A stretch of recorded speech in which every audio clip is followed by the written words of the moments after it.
welcome to episode 57, season 2 of Red Wings Rant. Brought to you by the Brothers of Discussion and the Hockey Podcast Network, where tirades and impassioned pleas about your Detroit Red Wings finally have a home tonight. We're going to pick apart pick 22 that we're getting from the Washington Caps, of course. If there's a goaltender in that spot we could get instead of Jesper Wallstedt. Also, let's jump back to number 6. We'll take a look at Simon Edvinsson. We'll take a deeper dive, and then we'll ask some questions about who's left in the Stanley Cup conference final, semifinals. You can't call it conference finals. And who we'd like to emulate, and of course celebrate that a Detroit sports team landed the number 1 pick in the draft lottery. Yeah, we won one! All right, finally. It's been 50 years, but man, it's just as exciting. Nuts? Yeah, we want to talk about winning. We're going to talk about DraftKings real quick, because DraftKings Sportsbook is not only my favorite sportsbook, but also America's top-rated sportsbook. Put those hands on those hearts and say the national anthem with DraftKings, of course. I love using DraftKings Sportsbook. It's easy to navigate. There's plenty of instructions for noobs like myself. Limitless ways to get in on all the action. Go ahead and parlay anything you can think of. My loved ones have been loving, a lot of love, the DraftKings Sportsbook, and I know you will too. This is great off of DraftKings Sportsbook's putting you courtside. I know this is a hockey podcast, but there are other sports with a chance to turn $1 to $100 in site credits. That's right. Pick any basketball team still in contention. And next season, it could be the Pistons. Yeah, bring that Cade Cunningham. Throw down. Boom. Bet $1, and if that team wins, you win $100 in site credits. Don't forget, DraftKings Sportsbook also offers great odds and promotions on baseball, hockey, and so much more all week long. DraftKings is safe, secure, and reliable, so you can deposit and withdraw your funds at your convenience. Download the top-rated DraftKings Sportsbook app now and use promo code THPN when you sign up to turn $1 into $100 in free credits. Bet on the one basketball team of your choice to win in their next game, and if they do, you will claim $100 in free credits. That's promo code THPN for a limited time only at DraftKings Sportsbook.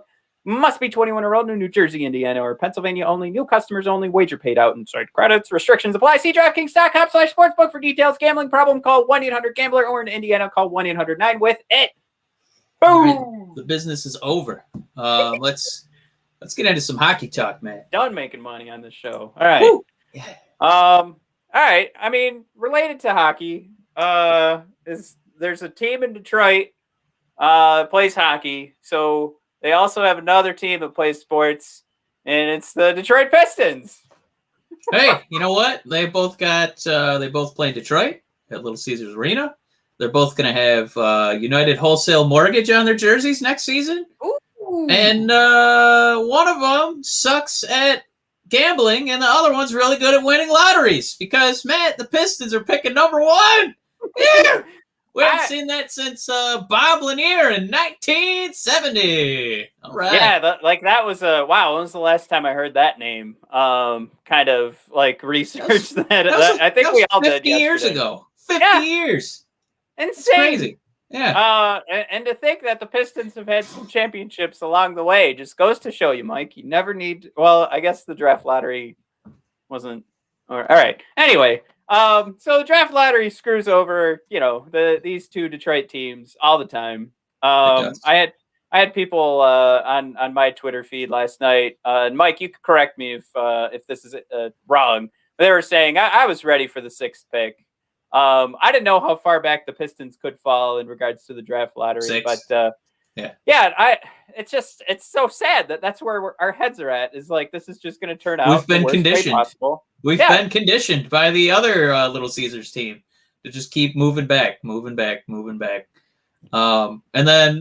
we thought maybe it would be because there's an actual star. There's 2 stars in this draft for basketball fans. So I just assumed we'd pick at least 3rd and back, much like when the Red Wings just missed out on the Byfields and the Stutzelas, and we had to tumble back a little bit after perhaps the worst season in NHL history.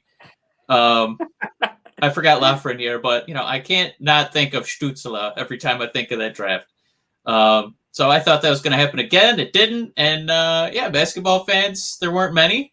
Pistons have been bad for a while, But the few that are left are pretty excited. So yeah, hopefully. Well, we're gonna play the game here in a second of what could the Red Wings have learned from the finalists for the Stanley Cup.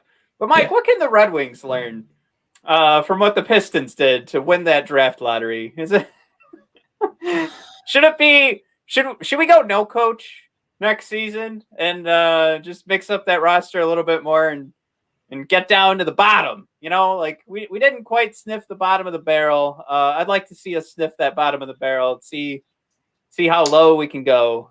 I would say if you set up a pie graph for the age and experience of the Red Wing roster and the Piston roster, there's a lot more veterans on that Red Wing team as compared to the Pistons. The Pistons, started out with the Blake Griffins, the Derek Roses. They still had Plumlee and Jeremy Grant. Yep, you got a Flora team instead of ice a team. But they very quickly, the new general manager got rid of, all the long in the tooth players and kind of just doubled down with anybody 24 and younger. And we know the Red Wings, that's not really their MO. They're not big on that, but it looks promising. Pistons have been trading for they've stopped floundering. They've decided to not be that team that's between, fifth worst and like 14th worst.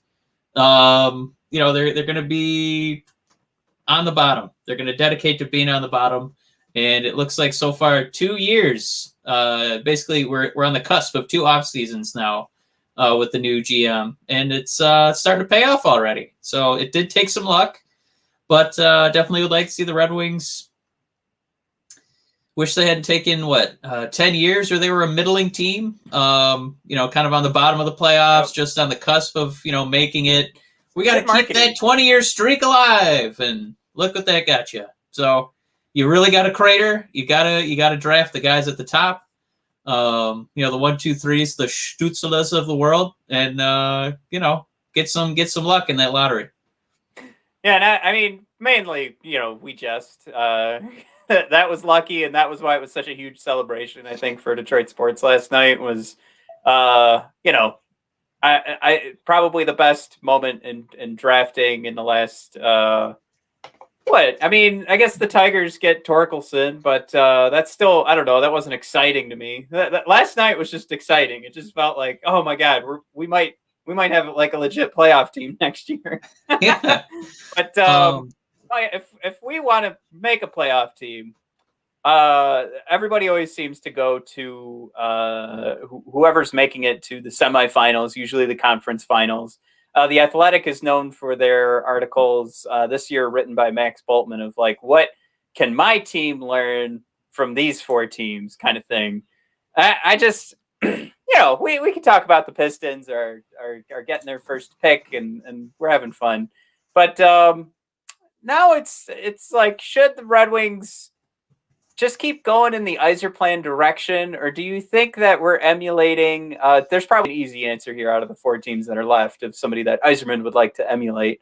But would you want to be in the shoes of the Montreal Canadiens, the New York Islanders, the Las Vegas Golden Knights, or the Tampa Bay Lightning right now? And I could make an argument, I guess, like a pro and con for each one. And I don't know. It's for me. Even if you pick the Tampa Bay Lightning, you're stuck in this cap hell where they have to keep Kucherov off the ice for an entire year so that they can have a team that runs in the playoffs, which is great. I mean, like as a fan of a team, I'm sure you'd want to pick the one that's going to go deepest in the playoffs, even if they're kind of playing the rules a little bit here. But clearly they should be the front runner, right?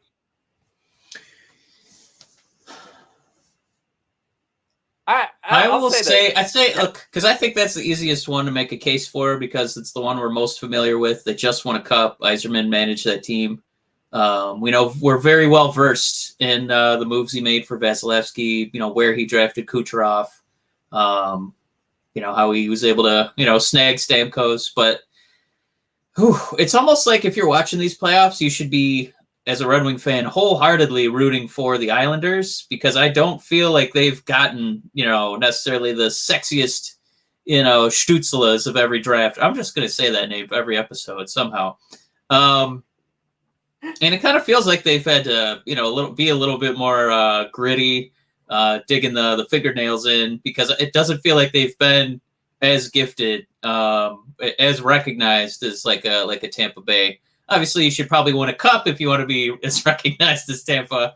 Right. But I just mean the way the Red Wings, since we've decided to, all right, we're done floundering, tank. We have not gotten a lot of luck. And it doesn't feel like Carolina has gotten a lot of luck. Or Carolina, Jesus, I'm looking at this draft result. It doesn't feel like the Islanders have gotten a lot of luck either, Matt. I mean, they're arguably the fourth most talked about team in the New York area. I would say, Rangers, Devils, Buffalo, even though they stink, they still get talked about more. Yeah. Islanders actually in the finals. Yeah. And they're still talked about less than the Sabres. So at this point, like the way they're not necessarily a free agent destination. I don't know if the Red Wings are. I know the old hat fans will say, well, you want to be part of Hockey Town, and we made Gordie Howe. Yeah, we've it's been a while since we had a free agent, so I wouldn't be hanging my head on that anymore. Mike, and I don't think the Islanders either. I think you got to be a little more shrewd. Mike, you're forgetting that we landed Bobby Ryan. Oh, we landed and John how Merrill. old is he, man? Right. 34? What did he get? 9 goals? Woohoo! Man. Yeah, I mean, it is kind of funny. That was such a huge point last year. Oh, man, can you believe Steve's already changed the culture for this team that people want to sign here? Yeah, he got 34-year-old Bobby Ryan. Yeah. His career was almost over. Now he's on our team. And of course, everybody, we just again. Yes, he made a positive impact, but right. It's not 26-year-old Bobby Ryan. It's 34-year-old Bobby Ryan. So just a little bit of context. I wouldn't say that's well. I think the only thing, the real way to look at that is just to say, let's not anoint him yet. Like, we're not saying he can't do it, that he can't change this culture into Elias Pettersson's I absolutely have to sign there. Look at what this team's doing. That is 1,000% a possibility. We just, let's not blow a load on Thomas Greiss. I'm sure he would appreciate that, but it's also the most, the best way to kind of to take that last year's off season. So let's break them all down. I think the Islanders are the easiest to attain. I think Barzal is at a whole nother level from anybody on this roster, and they're coming up with 2 different Norris Trophy candidates on the D side. But it's one of those things where a lot of that comes from a strategy, and you look at what Barry Trotz has built there. I kind of said when we got the season started that if we were going to find any success, and we got close to 500, remember we had that episode where we talked about how close we were to 500. If we were going to have any success, it was going to be trying to emulate that strategy.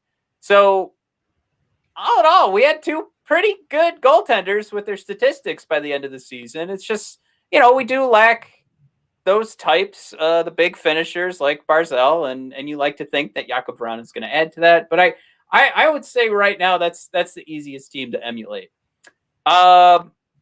Next, I would say the team that I want to stay the furthest away from right now is probably the Vegas Golden Knights. I feel like they came in really hot, and I was listening to TSN this morning, and they do a new podcast every day. And you know what? It wasn't TSN. It was Sportsnet. They were talking about how many first-round picks that they made. They made first-round picks that they traded away to kind of go all in here on their first couple of seasons. And one of them is ended up being Nick Suzuki, who's tearing it up for Montreal right now against the Golden Knights. So you kind of see that play out, and you're going, all right. You've got Mark Stone, but he's not getting younger. Unfortunately, Benjamin Button was, is only Brad Pitt. Maybe Brad Pitt and Paul Rudd are the only 2 who actually can live that life. But Mark Stone's just going to keep getting older. That guy's clearly the best player on that team. And you just kind of look at how they're built right now. And the big story is Robin Lehner or Marc-Andre Fleury, but neither one of those guys you want to paint as like the core of the franchise, even though you could give them a Conn Smythe, no problem. You don't want to paint them as the core because they're going to be retired soon. So I definitely don't want to be the Vegas Golden Knights because they're to me, it's something that seems to work in Vegas, and they get a lot of wins and they play a style of hockey that is tough to play against. But I think we're about to watch them get knocked out and not win a cup. They get pretty deep, but I feel like this is going to fizzle out. It's going to fizzle out hard because these guys on their team are going to get older and they don't really have a lot behind them in regards to what they've been able to develop. So if you want to cringe, I'm about to pronounce. I'm about to butcher two last names. You got to be pumped about Pacioretty and Pietrangelo. Okay, so here's what I'm. Pietrangelo, it was cute. Yeah, thanks. I didn't mean to say cute. I meant to say close. Yeah. I don't think Vegas is really for the Red Wings either. I wouldn't even say that they're a top-heavy team. It just seems like the Golden Knights are the NHL's version of college football's Alabama, where Alabama does not have major sport teams to watch. So they have a real advantage whenever they're at home, and people go bananas because that's their favorite and only thing to watch in the entire state. So Vegas, I know that now they, finally got a football team, but when I got to, I was out of town this week and, I was in Las Vegas, while the Knights were playing, and woo, that hot little city is very excited for their ice team. I don't know if it's just relief from the 115-degree heat outside on the street that scorches your eyeballs out, but they are very excited for their Golden Knights. So I kind of think that, as far as, maybe the sixth man on the ice, I think that contributes. So I don't think this is the Red Wing path because I don't think it's, we have so much going on in Detroit. You got to win the fans' interest. And this just brings in so many people. It just creates almost like an earth shaking, experience whenever they're at home. So I don't think that's for me. This is still new. This is still kind of gimmicky. I don't think that this is the Red Wing way either. And I think with the most envy, Matt, I don't. It's got to be Tampa. And we are skipping one. We are. But I want to transition go ahead and do it. I want to transition that last one into what our next show topic is going to be. But the last one would be the Montreal Canadiens that some would argue are being carried by Mr. Price. I get it. Hey! His .933 save percentage, 202 goals against, 2.02 goals against. Sorry. Now, I do say some would argue that he's carrying them because what some other folks have kind of subscribed to, and you might be looking at this as someone who's casually watched the playoffs and said, of course, it's Carey Price. But a lot of it has been limiting chances from Montreal's point of view. And the conversation has actually started, Mike. For a guy, we're 16 games in for Montreal. A guy who has 2 assists, no goals. The conversation has started. Should he get Conn Smythe consideration? And it's the boy that we talked about a few weeks back when we were talking about unrestricted free agents to target. And Philip Deneau. He has completely shut down for each round here.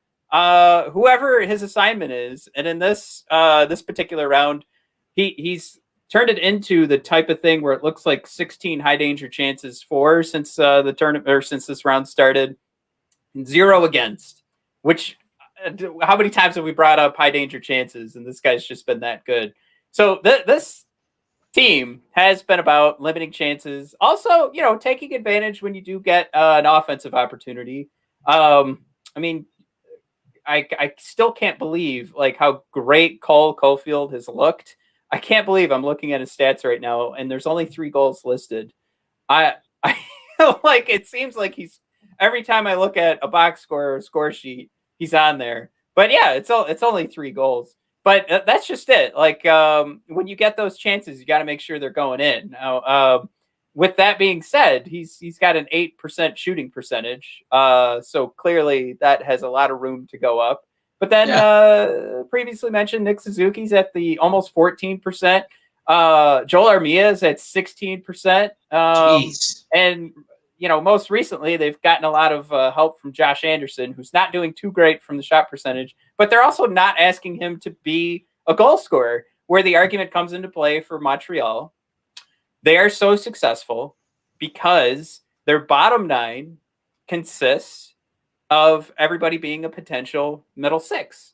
Or you could even say, I guess all 12 forwards are pretty much middle 6 guys, but because you can roll 4 different lines. The Red Wings do that. Yeah.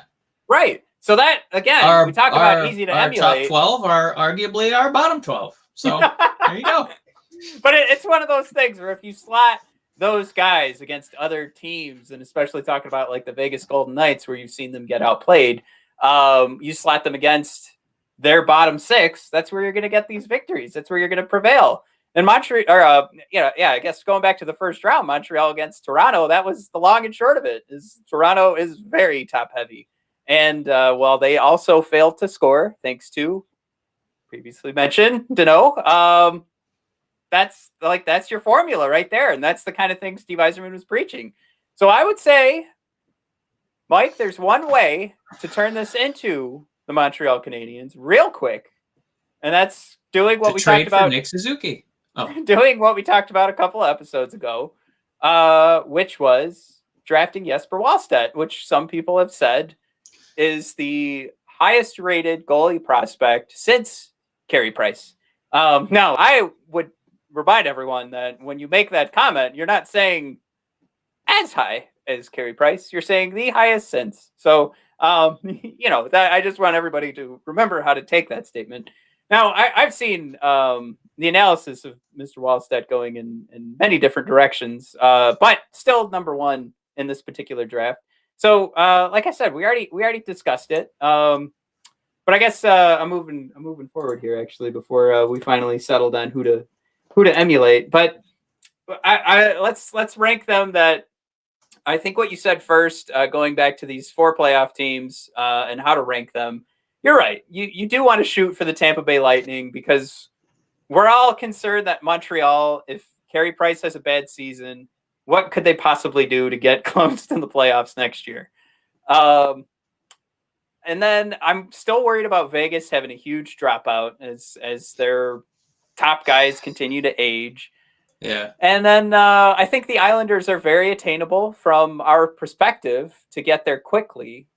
But I'd go back to your comments about how they're the least talked about team in New York, and that's because they're the least exciting. And do we really want the Red Wings to be the least exciting team in the NHL, the least exciting team out of the state of Michigan when it comes to all pro sports? So I'm going to rank them like this.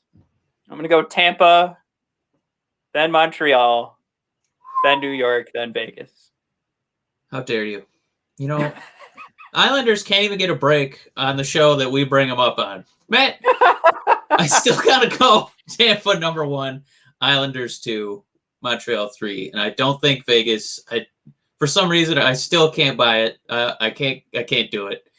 Well, it's also they're also the hardest to emulate because we're not going to be able to hit the reset button and just take, a bunch of guys. Pick good players off everybody's team. Yeah, I mean, as much as it feels like it when yet another team gets fleeced by Yzerman. Check the store for some swag. Right, we just got to wait 30 years and we'll have a full team ready to go. We'll get one Jakub Vrana.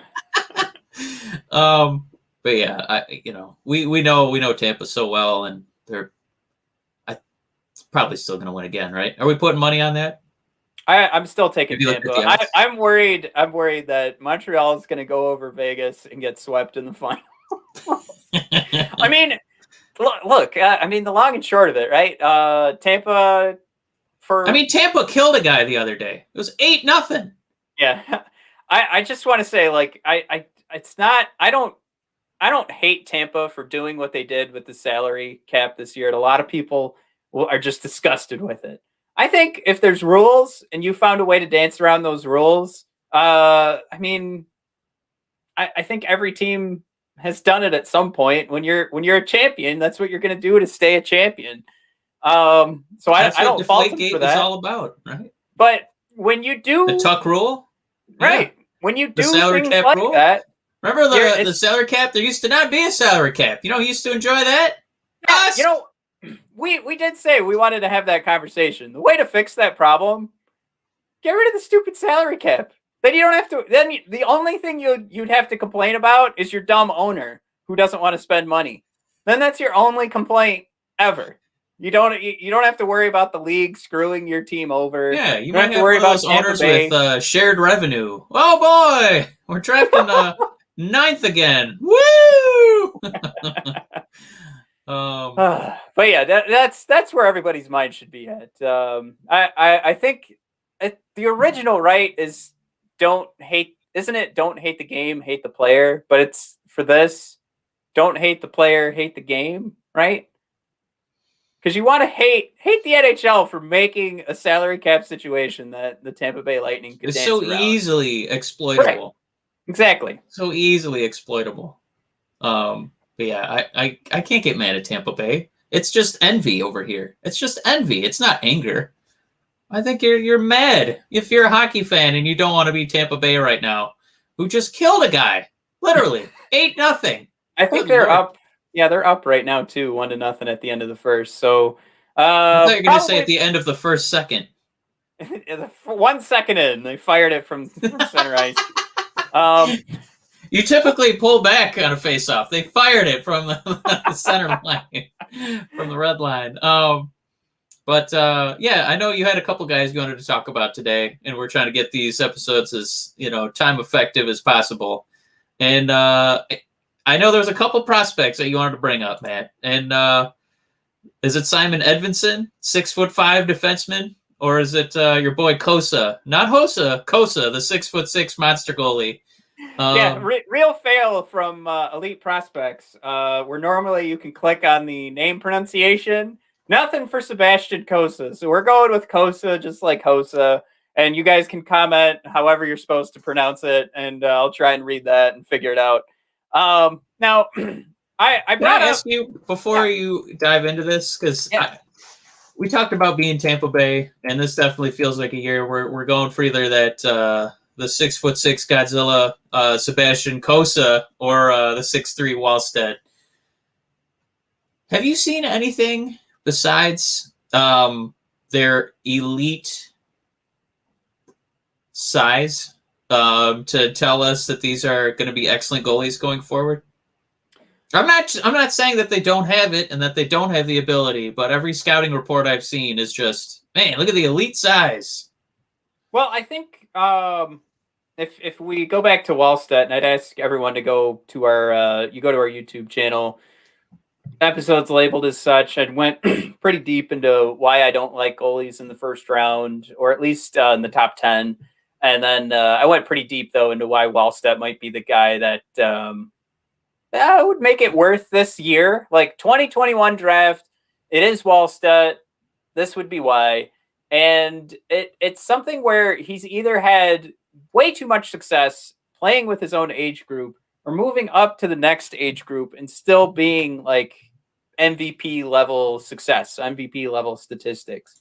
And what his coaches kept coming back to was maturity and like his decision making. So where that decision making comes into play for a goaltender is where he's going to put himself positionally when there's particular plays coming down on him. And what they see is a guy who's making veteran like decisions. So, and you come back to him moving up different levels faster than where other goaltenders would move, or just, you know what, any forward, any defenseman would move from their own age group, moving up into a more mature age group. I mean, he's doing that at such a speed that you also get to play the game. And this is where it makes it easier for me to draft a guy in the top 10, like Jesper Wallstedt, where he's going to develop quicker than other goaltenders. And you could make the argument, maybe he's ready to go. Maybe you're ready to give him a shot if not this year, next year, with how quickly he's developing. And again, going back to what his coaches have said, with his smart, veteran-like decision-making, that he's not putting himself out of position, and he is taking the right risks and chances. So I'm taking other people's word on it. I'm taking his coach's words on it, which, again, you can find at eliteprospects.com.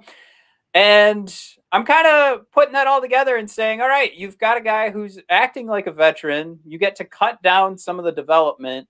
And by some accounts,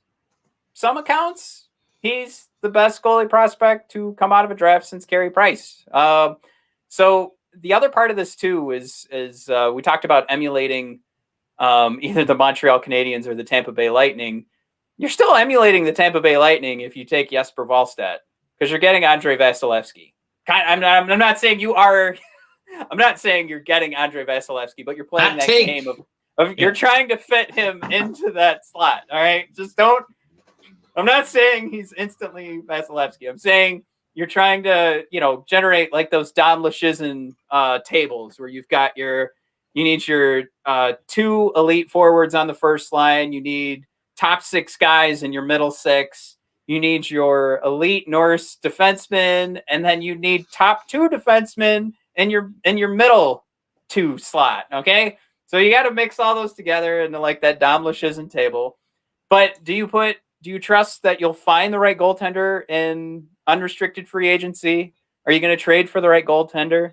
Which, Andrei Vasilevsky was drafted by Steve Yzerman. So do you just draft Andrei Vasilevsky, quote unquote, and pick up Jesper Wallstedt? That's your goalie of the future, and move forward. And eventually, yeah, sure, you're paying him $10 million. But even by my own account, where I say I hate paying goaltenders so much money, they won a cup. So, and they're about to win another cup. So that's the situation you want to be in, right? Like, you want to be mad at Steve Yzerman later for spending so much money that got us a Stanley Cup. We don't want to be mad at him for not pulling the trigger, right? Is that kind of the argument we want to get into, or not you and I getting into an argument, but our future pains will be, this goddamn salary cap, these 2 cups. Why couldn't it be 3 cups? Like, that's what we want. I'm going to be honest, Matt. I will be stunned if Yzerman doesn't take one of these giant goalies. All right. So go ahead. not with our number 6. With our second first round pick. It just kind of feels right.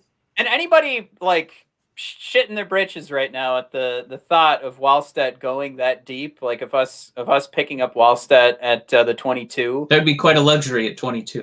It would. It'll probably be Cossa if either of them are still sitting there. But yeah, right. Go ahead. And I would make the argument too, like based on what we see on Cossa, like I could share his elite prospects page. It's a step down from his skill ratings that come from all the who's ever running elite prospects over there when they're viewing these guys and generating numbers for them. They're a step below Wallstedt. And you're probably talking 2 more years of development, to be completely honest.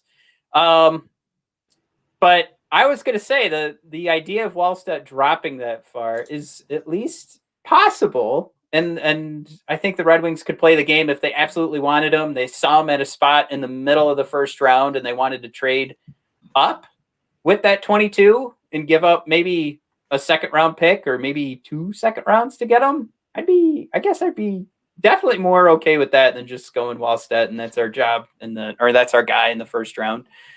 But I'll finish making my point. The reason it's reasonable is I'm just going to go back to the Athletic did a mock draft. They do the top 15 picks. Wallstedt nowhere to be found. I'm just putting that out there. Look, it's possible for the guy to fall back. If all of these other guys who are, covering these teams every night and they get to speak to the GMs, see enough in what the GMs are looking for to say he's probably not going to get picked that high. Maybe not probably, but there's that chance. That's where the conversation at least starts. Now, do I expect that to happen? No. Then there's the NHL scouts who have also looked at that list. Comments made by Corey Pronman's article on The Athletic, where there's absolutely no way Wallstedt's making it out of the top 10. So there's those thoughts too. But I'm still saying, there is that possibility. Now here we go. What pick was Askarov? Wasn't he 11 last year? Yeah. And I don't know. I hated it, but a lot of people loved it. I also thought it kind of sucked that Pekka Rinne had to be the guy that went out and announced it. Hey, I'm heading out, guys. Here's Askarov. Should I just keep walking, or okay? Red Wings are we know they like stockpiling draft picks, and right. This is such a tough year because we haven't been able to fully scout everybody. We've been getting either shortened seasons, canceled seasons because of COVID.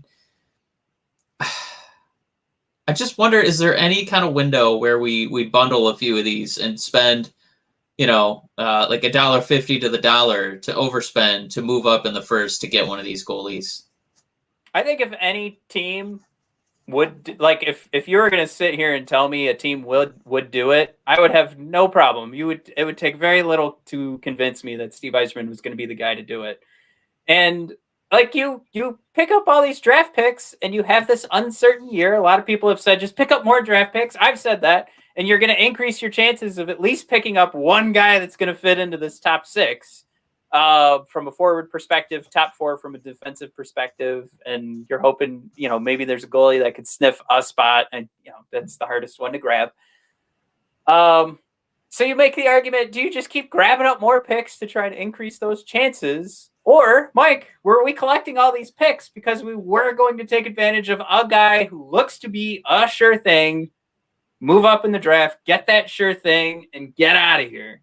Because if we walk away and we're short 3 or 4 picks from what we started with in the draft, but we know we have a sure thing, that's fine. That's what you want. Chances are most of our picks are not going to sniff the NHL. And that's a fact. Like, that's a stat that you go to Prashant Iyer's blogs and you can check out how many times guys have been drafted, 3rd round or later, 2nd round or later, actually make it into the NHL. It's a very low number. So if you're going to move up and you're going to find a year to do it because you don't want to, you're a rebuilding team, you don't want to miss out on this draft. You don't want to end up being the team that has to draft Atu Ratu, who looks like he's really fallen off the face of the earth from a prospect perspective. You don't want to be the team stuck in that position, taking him, and then leave the first round and have nothing. When you're rebuilding, you can't have a throwaway year. So that's where you either got to move up in the first round or, trust that you really are getting something solid with what's available. I'm glad you brought up this stuff because I think this is now my new smart point that I'm going to take into the NHL draft. I'm trying to pick a team for us to trade with, and I got to say one of the teams that definitely jumps out at me, and it's because they've already invested, publicly. They get all their beat writers talking about them. Is what is his name, Shesterkin, the Rangers goalie. And they're picking at 15. So if the picks start to come in and, teams are still picking up skaters, that Rangers at 15, that's right about where I expect both of those goalies to probably be gone. So if miracle of miracles, one, maybe even 2 of those guys are still hanging out there, I can't see Wallstedt going that far. But maybe that would be our team to kind of pick on. Or at least, give them a call and, see if they want to get fleeced by Yzerman. I like that. And a lot of people forget, too, like, this is going to be ongoing, right? As we move through the draft. Because we just fleeced them recently for Stahl. Right. So you got to think they want to get fleeced again, Well, they have, they just picked up Gerard Gallant. So maybe they want maybe they don't even want our draft picks, but they want, like, a Tyler Bertuzzi, because Gallant's coming in and his first press conference was him saying, we're going to challenge for a playoff spot. We're ready to go. That's his perspective. So if they're going to go move forward with that, they're going to need probably a few more veterans to fill out the rest of that roster. And when we go back to like that Dom Luszczyszyn cell, and you make up that table of those guys who are supposed to be elite, and you accidentally fit them into your middle six, or maybe not elite, but could be a top line forward on another team, you're going to put them in your middle six. That's where Tyler Bertuzzi might come into play. And North Moto, you mentioned earlier, you want to throw Bert and 2 first-round picks and Cholowski for Eichel. I'm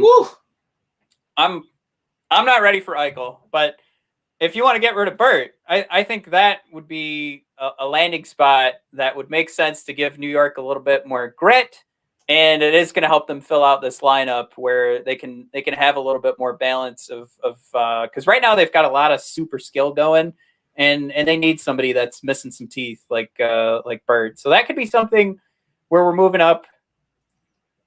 Just give them restricted free agent contract. Like, have them figure that out. We're not necessarily going to sign Bert and then trade away that juicy contract. We'll just say, here, you get the rights. Figure out this restricted free agent contract. They can help fill out that roster now and go into the playoffs now, rather than playing the rebuild game that we're still playing, which is North Moto why I'm not ready to jump on Eichel right now. But I get it. Like, we played the game too. Eichel seemed like fun. I don't know. I feel like if it was Cholowski, sure, but I feel like a lot has to go. I mean, it has to go back to Buffalo to make that happen. I don't know. I'm scared. If we were talking with Buffalo for Eichel, I think the names of Lucas Raymond and Moritz Seider are being brought up because they need something. Yeah, they got to go. Mean, you forget that Eichel, like, I feel like his name's just, been an NHL name for forever. And the dude's 24. He's making 10 mil, which, for what he can be, that's still a bargain.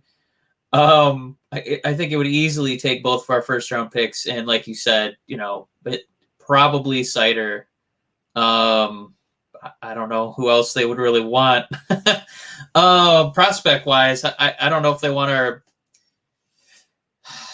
Do you think Raymond would do it? I feel like it would take Raymond and a piece, but it would probably be 2 firsts and Seider. What's funny in this situation? They're probably going, give me that Jakob Vrana. That's the best player you got. You give us your best player. You can have our best player. Like that. I don't like Buffalo is in such a horrible position that they have to resell the idea of a rebuild when this team never really. They never built. Yeah, they never built. So they're rebuilding on ground floor.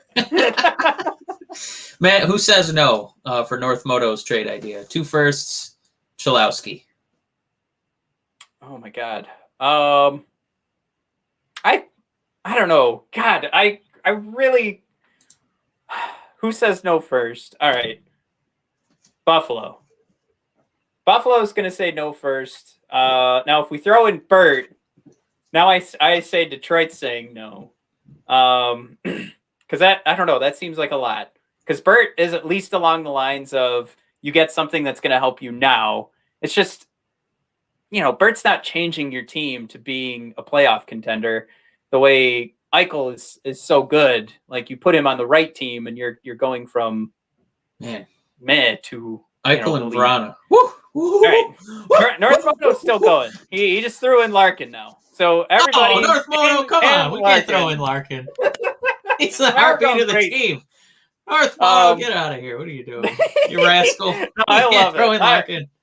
All right. Here's the last one. Take Bert and Cholowski out and add Larkin.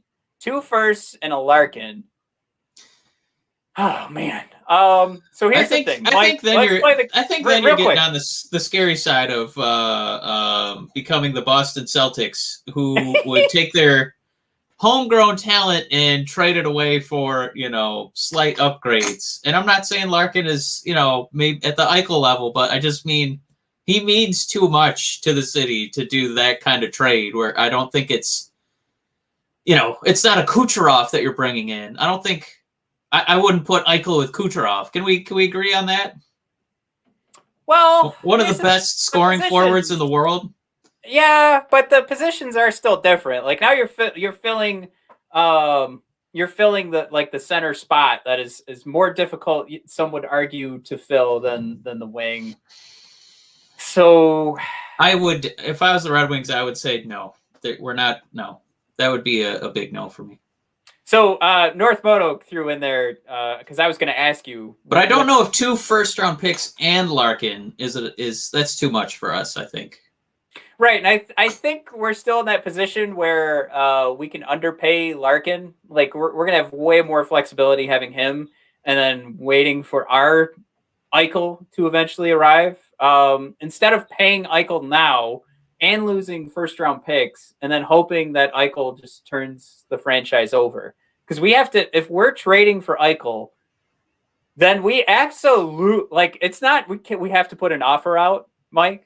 We're not just putting an offer out. We have to land Dougie Hamilton. We probably have to land Seth Jones. We probably have to walk away from this free agency, knocking it out of the park, because that's something that it's franchise altering, and you have to make a play now for every move going forward to make if you're spending the money on one player, that means you've got to make the money back in the playoffs. So you've got to be that team that can make it that far. And I don't know if adding Eichel and losing Larkin and 2 first-round picks puts us in a playoff conversation. I think Eichel is a massive upgrade over Dylan Larkin. I have no problem saying that. But I do think a lot comes from having the salary that Larkin has, having him being a Michigan-born kid from Waterford. The marketing, the free marketing you get from that, the free PR you get from a guy who's born and raised in Michigan, is your captain of your team, and you're not paying him $10 million, paying him $4 million less. That's huge. And I think Larkin does fit in as a captain of the Detroit Red Wings, not for anybody else, but I think he does fit in here. I absolutely, we've already talked about on the show. He's not the he's never going to be like that top line center that's going to get us that Stanley Cup. But I think he's the captain that could be a part of that team. When I said Eichel, he does say Eichel fits the timeline with age. I still, my only argument with the timeline is salary coming into play. And when you start paying a guy that much, you've got to perform better, and that's where Buffalo's in so much heat. Is they suck every year and they spend so much. Here we go. This is I love Larkin, but Eichel would expedite the rebuild. I still think it's still just. But I feel like the problem is that you're giving up 3 assets for one guy. Yeah, and we have so much more roster to fill out, and we've already seen what Eichel does on a Buffalo team that actually put in some effort free agent wise the past couple seasons. And maybe that's more about coaching and the system over there, but right, it wasn't an immediate switch flip where Buffalo was this outstanding run and gun team. But they're still missing something, and I don't think the Red Wings giving away all those assets for him, which would be an upgrade for Larkin, but you're also sacrificing, it could have been 2 other, maybe top 6, top 9 players. I don't think we're ready for it. I will say I'm not ready for it. North Moto, I do respect everything that you're saying, because I if it was Larkin for Eichel straight up, 1-for-1, or if we were playing the game, do I wish we had Eichel instead of Larkin? I think that, that changes so many different things that happen along the way, and clearly you'd like to think that we'd be a lot more competitive. Other thing, too, is that's operating in a video game bubble, because if you're going to put on this whole, song and dance about, we're going to go a season without a captain and see who earns it, and then Larkin, goes out of his way to own it, culturally, in the locker room, on the ice, effort-wise, and then you immediately trade him, I think it's easy in a video game, because you're not selling a culture to other people when they come to the team. But if you want advocates when you're the general manager, you're the coach, to kind of help build that culture, I think you kind of have to stick with Larkin at this point, even if they did come calling for a 1-for-1 trade, that would be a tough move to make because of what they've invested into that guy as a person. I think it would be kind of tough. I don't know. Maybe I'm putting too much weight into that, but I just think that when you're trying to, maybe seduce is the wrong word, but bring in free agents, talk people into staying, talk people into negotiating long-term contracts. It's guys like Larkin. It's going to mean a lot coming from Yzerman, right? It's going to mean a lot coming from a coach you want to play for, but it's also going to be a guy like Larkin to be like, they're really trying to build something good here. It's that thing that, it's part of the reason we joked about Bobby Ryan earlier, but, when he sees how players like Larkin are treated, how they, the kind of time that they put into their players, that's not a small thing. We've seen teams that, fuck that up, and Buffalo's one of them. And that's why people can't wait to escape. So in a video game, in a bubble, yeah, it's probably a better overall to get Eichel, but man, keeping that culture and making people feel like this is a good place to play, woo, that is really tough to get. So if Larkin is part of that, it would be a hard move to make. No, that's a great point. Like I think that's the point that we got to stick with. And I love video games. I just love trade for I trade for Patrick Kane every time. You hate me for it. So. I was going back on my most recent run on NHL 21, and I realized I traded Lucas Raymond after like 4 seasons. So I mean, I'll let anybody go. Nobody's on this team. The only guy who stuck around through it all, actually 2 guys. Sorry, Dylan Larkin, Moritz Seider. That's it. Everybody else, it's a hot potato. Just come on. Yeah. So let's. We still didn't really get a chance. I'm going to pull up some highlights just so I can put something on YouTube later. To wrap up the conversation with Wallstedt and Cossa, I think Wallstedt's somebody that if we're drafting somebody else at 6, and maybe we'll talk about who that could be, I wouldn't mind playing the game later on in the middle of the first round that Steve wants to move up. But another guy who could very well be available, and we've already mentioned, would be Sebastian Cossa. And like we talked about, certainly the number 2, no, not sniffing number 1, certainly the number 2 goaltender prospect for the 2021 draft. I think just to wrap it up, the conversation, Mike, if we don't do any trading up, we land the likes of, we're going to talk about Simon Edvinsson in a second. We're both thumbs up on Sebastian Cossa for that second first-round pick. Yeah, I like that idea a lot. But I feel like all 3 of these names that we're bringing up, because there's so few scouting reports, it just feels like all those guys are going to be gone. The 2 monster goalies that kind of, put themselves apart from the other goalie prospects. And then Edvinsson, it really feels like the love for him, whether you're doing hockey news, whether you're on, what is the one I'm paying for? Bless America. The Athletic. Everybody's drooling over this guy, not just because it's, again, the size. They keep talking about the size, but that he's deft. He knows how to skate, and you don't get a lot of 6'5", defensemen who can skate like him. So I will be shocked if we get the option to choose one of those guys all the way down without trading up. It just seems like these guys are going to be, so heavily talked about, they're all going to be gone.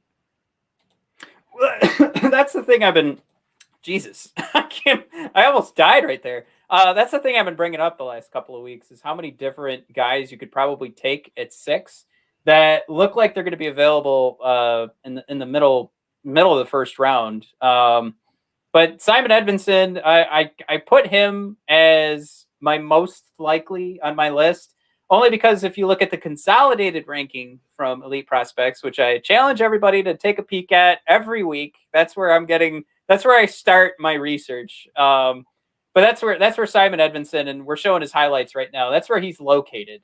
And you bring up the Frölunda connections, the SHL connections, and like you already mentioned, I mean, yeah, I've seen lists where, he's like, the number 2 defensive prospect this year. So I'm going to be shocked if he drops all the way to the 20s for the Red Wings. No, not 20s. Just at you had him at 6. Yeah. Not sorry. It's like, whoa, that's ambitious. That's optimistic right there. No. I think what I was just talking about drafting a goalie at 22. So at number 6, this is just one of the fellers I hadn't talked about yet. So what you've missed, Mike, we've gone through William Eklund, and then tried to take a peek at Chaz Lucius, who's getting some love. Mason McTavish getting a lot of love too. Some guys that are ranked pretty high in one spot, and like Mason McTavish is ranked like 5th, I think, at Elite Prospects, but then he's 29th on Dauber Prospects. So it's one of those things where it's all over the place. But both of those guys have amazing shots. But with Simon Edvinsson, getting back on that conversation, you want to take him at 6. That's our official statement. We're not talking about taking him at 22. Jesus. I mean, you're talking about the possibility, Mike. Could we be locking up? That top 2 defensive pairing of all time.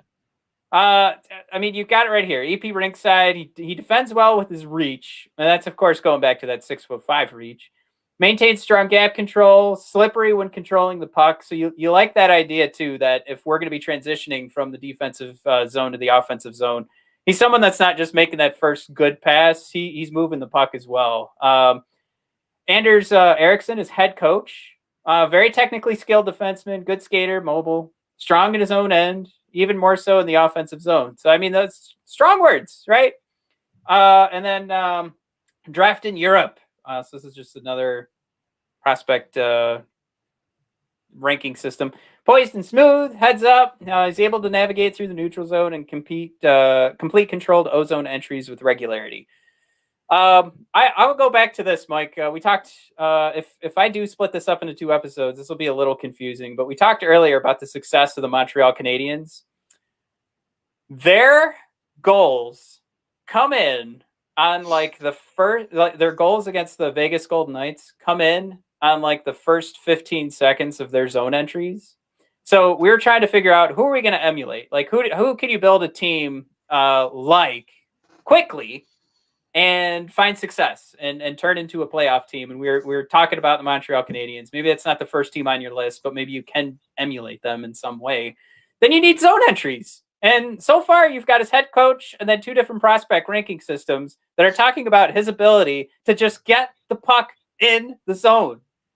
An expert in doing so, as it appears, because nobody wants to talk about anything else but his ability to just get around his opponent and get the puck out of his zone and into the opponent's zone. You're talking about something that should be number 1 on everybody's list when they're trying to build like their prospect rankings, or especially from a defenseman perspective. I don't know. Like I don't want to sit here and go, well, setting up Shea Weber is the only thing you ever want out of a defenseman. You want a 108-mile-an-hour slap shot. No, like this is it. This is what happens. Can I have how about in one draft we get our Victor Hedman and we get our Vasilevsky? How about that? Well, let's do that. Right. You on board?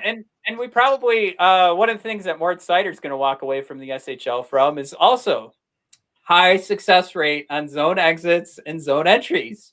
So we could at least we could play the game, Mike. We either have top 2 defensemen that we've been looking for to fill out that Dom Luszczyszyn table, or we have 2 different defensive pairings that can carry the puck in and out of the zone, no problem, lickety split.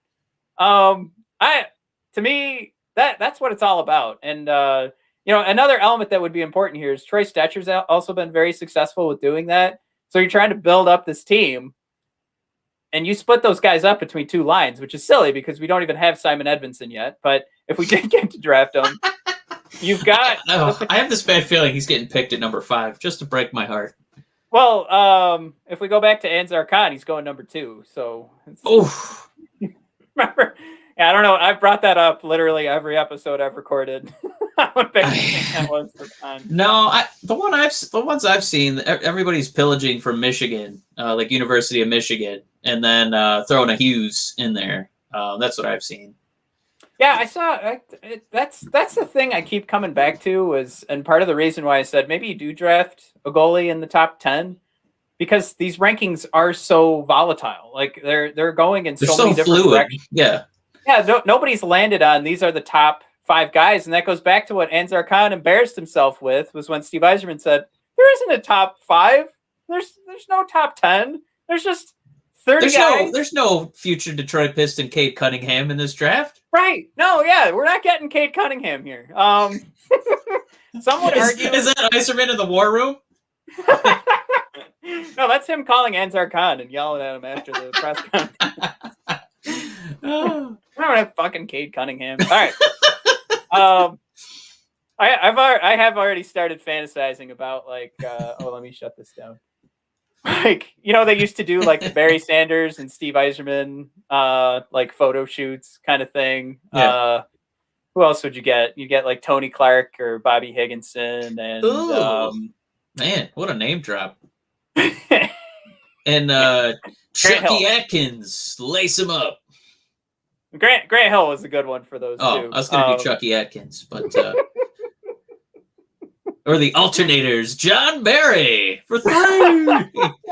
Woo! I've already been wondering, like, is it going to be like Dylan Larkin and Cade, or are we going to do Lucas Raymond, Moritz Seider? I mean, Moritz Seider, he very photogenic. You get him whipping that hair around. I don't know. Matt, I'm hoping that Cunningham will be taking pictures with Edvinsson and Cossa. I mean, really, we hope he's taking pictures with Shane Wright. I think that would be next year. Man, I can't talk about this draft too much because I'm going to get my hopes up that we're going to have our pretend Tampa Bay draft where we get our Hedman and Vasilevsky. Oh. We've got our 2 episodes locked in. I think North Moto, I can't thank you enough for bringing up the Eichel trade situation.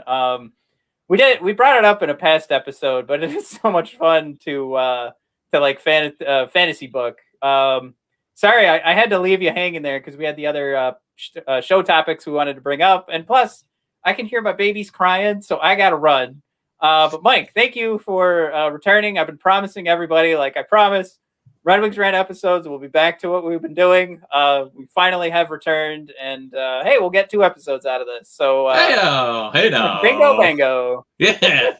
And everybody, thank you for making us the most watched Hockey Podcast Network show on YouTube. Face, oh, in your face, oh, it hurts. Other network podcasts, oh, it hurts. Like by a mile. By the way, all right, everybody. Again, thank you so much. Toughness. Yeah. Woo! I love it.